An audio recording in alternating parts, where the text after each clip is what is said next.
Assalamualaikum warahmatullahi wabarakatuh, Habib Umar. Perkenalkan, nama saya Rigen, nama panggung, nama asli saya Muhammad Rizky Rakelna. Habib, siapa tahu kalau sempat disebut di doanya Habib nanti ya. Pekerjaan saya adalah seorang komedian, jadi saya senang sekali membuat orang tertawa dan mungkin kalau orang-orang melihat saya senang bercanda. Tapi kadang saya takut gitu, Habib. Jangan-jangan apa yang saya lakukan dianggap main-main di mata Allah Subhanahu wa taala. Jadi yang ingin saya tanyakan, bagaimana cara seorang komedian menjaga niat dan batas agar humor yang disampaikan tetap bernilai baik dan tidak menjauhkan diri dari Allah Subhanahu wa taala. Itu aja Habib, mohon pencerahannya. Assalamualaikum warahmatullahi wabarakatuh. Barakallahu fiik. Yakunu dzalika bi islah niyyati awalan.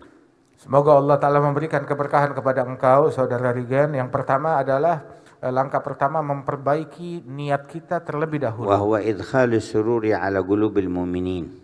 Pertama, niatnya adalah menyenangkan hati kaum mukminin, menggembirakan mereka. Wa ikhrajuhum min ad-dhiqi wal karb. Membuat mereka itu keluar dari kesedihan dan juga sumpah stres mereka. Wa thaniyan bi an yakuna idhaquhum bima la ma'siyata fihi, bima la sabba wa la shatma wa la kadhiba fihi. Begitu juga menggembirakan mereka itu dengan di dalamnya tidak ada konten yang mengandung cacian, makian atau hal-hal yang menyinggung. Wa thalith an yudkhila fil idhaki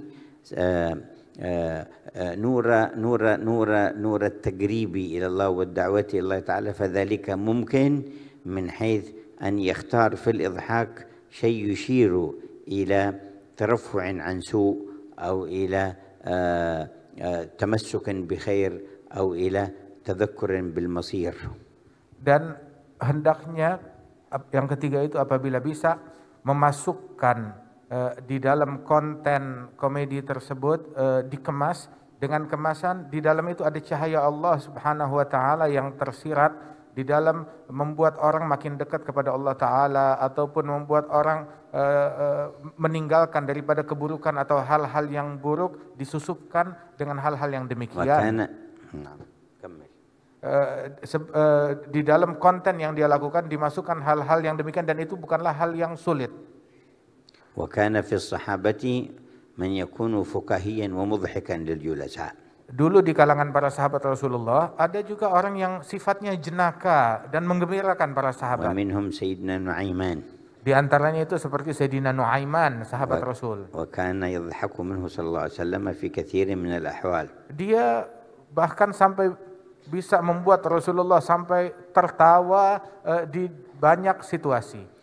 وكان إذا رأى شيئا جاء من البادية من الفاكهة والثمر يشتريه دينا ويأتي به إلى رسول الله. Dahulu beliau itu apabila Madinah kedatangan daripada buah-buahan yang sedap, yang nikmat, maka beliau beli, tetapi masih ngutang belinya itu, terus dia bawa, dia hadiahkan kepada Rasulullah, apa yang dia beli secara ngutang. Kemudian dia berikan kepada Rasulullah dan dia bilang, ini hadiah untukmu wahai Rasulullah. Apabila yang punya barang datang menuntut bayaran daripada Nuaiman, maka dibawa, oh siap, dibawa ke hadapan Rasulullah. Nah ini dia barangnya, ada sama dia, disuruh Rasulullah membayar. Maka Nabi bilang, kan kamu bilang ini hadiah buat saya.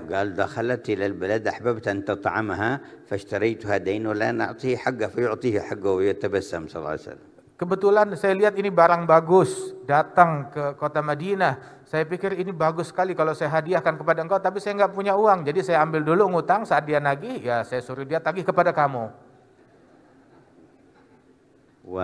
وكان عدد منهم وكان في إضحاكهم ذلك أيضا شيء من إدخال السرور على القلوب. Dan ada daripada momen-momen beliau itu memberikan kegembiraan, membuat orang lain tertawa untuk menyenangkan hati manusia.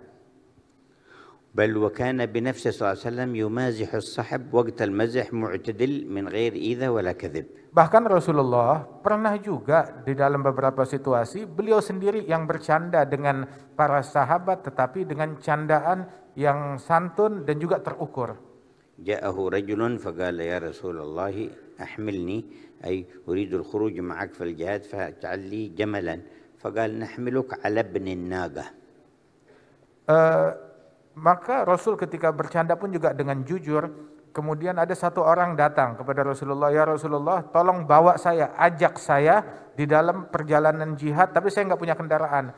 Maka Rasul bilang, saya akan bawa engkau, saya berikan kamu kendaraan, tapi kendaraannya berupa anaknya unta. فظن أنه يعطيه قعودا صغيرا.